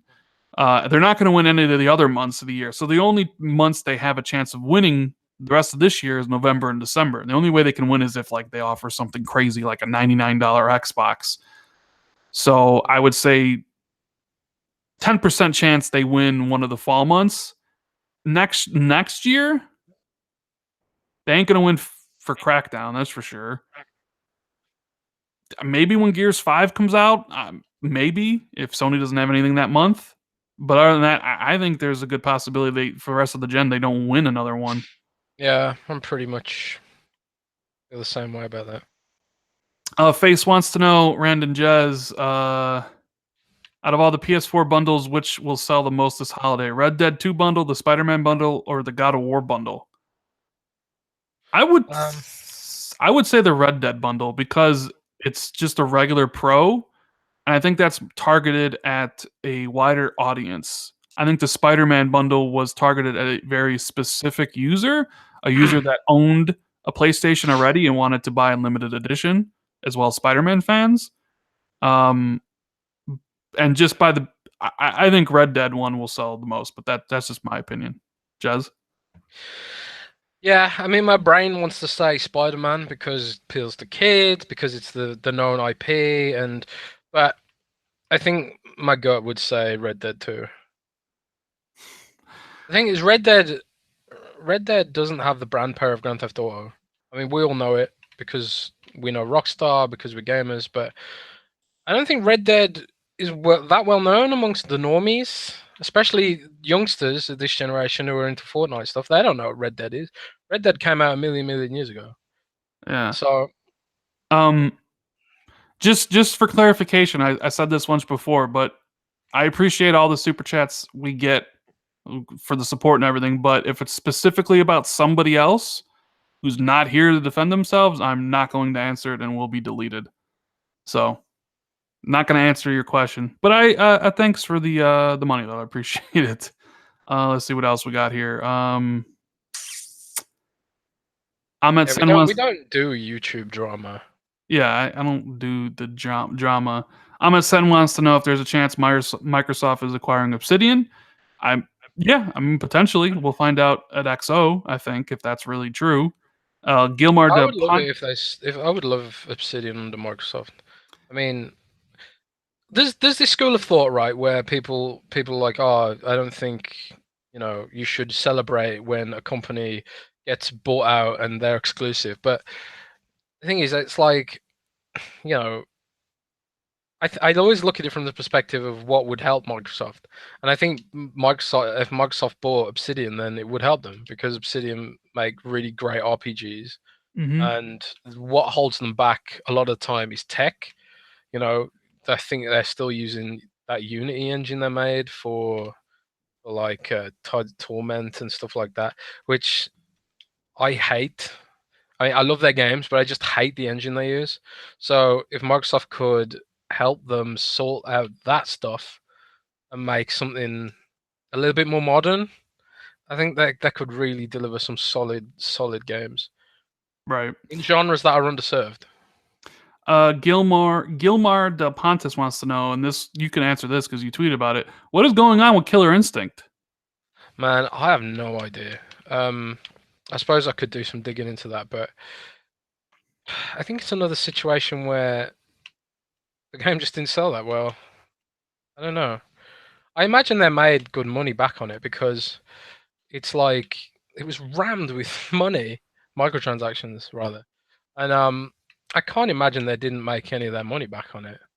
But who Yeah. knows? Maybe it just did really Well, I mean, poorly. even one on Steam too. So maybe they just to say, hey, one Killer Instinct per gen, and they do a Killer Instinct 2 for next generation. I don't know. Killer Instinct's a strange title because it was a product of the old thinking Microsoft, right? Where it's like everything's a service now, blah blah blah. And as much as I adore Killer Instinct's fighting style and the characters and stuff like that, that that microtransaction mode, I mean pretty much a microtransaction mode they released, that had so much potential, but the quality was awful. It was like these little, I mean, I don't know if you know, I can't remember what it's called now. Was it called Shadow something or other? I it can't was like remember what it was called. shadow. Yeah, there was some shadow mode they added. Yeah, I can't remember what it was called now. It's been so long. But um, someone in chat will probably say it. But they basically added like a sort of story mode where you fought like procedurally generated battles across the globe, um, and stuff like that. It was really cool, and it was interesting to hear more lore about the characters and stuff like that. But it was all text boxes and all text based, and it's like this isn't what I expect of a AAA company, a AAA game. It yeah. felt really low quality, low budget, and I feel like Killer Instinct deserves better. Like I'd love NetherRealms to take on the IP, for example. hmm So Ermi wants to know, with the 007 car pack, does this open up GoldenEye HD remastered to be released? No. No, That's a no. They're just the cars. I've actually seen other people say that. Um, that that the GoldenEye remaster is coming. I don't think that's a thing. Isn't the licensing stuff for that super complicated? Yeah. Borocho wants to know any chance that other Fable games can come to PC or get X enhancements. Maybe. Weren't they based on Unreal too? I'm not sure what Fable was based on. I mean, I guess it's always possible Fable 1, 2, or 3 gets like enhanced back compat for the X, like Halo 3 did and stuff. But I don't know. I can't see those like the 360 games going to the PC. I mean, you presumably Fable, the next Fable will be on PC, so you'll get that. If they're still doing Xbox Play Anywhere, so yeah. Let's see. Sam Tolbert wants to know what is a realistic first-year games lineup for Xbox Scarlet, including cross-gen games. I think Fable's a given. Halo Infinite, do you think? For first year, you think Fable's a given?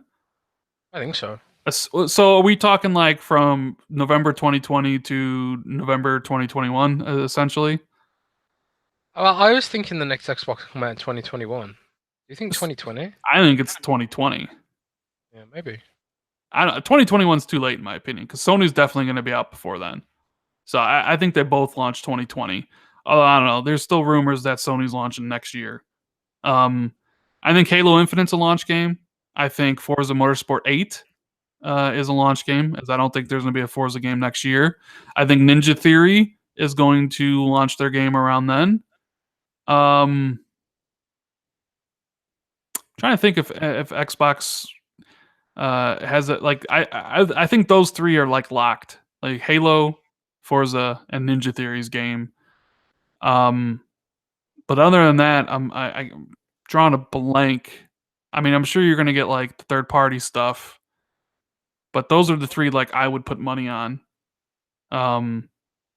Maybe we'll find out more at XO. I just gotta wait and see exactly what's going on with some of their studios. I think Cyberpunk. I think Cyberpunk. Cyberpunk, yeah. I mean, I guess, yeah. I mean, they already did say it's for next gen and current gen, so I guess it's possible.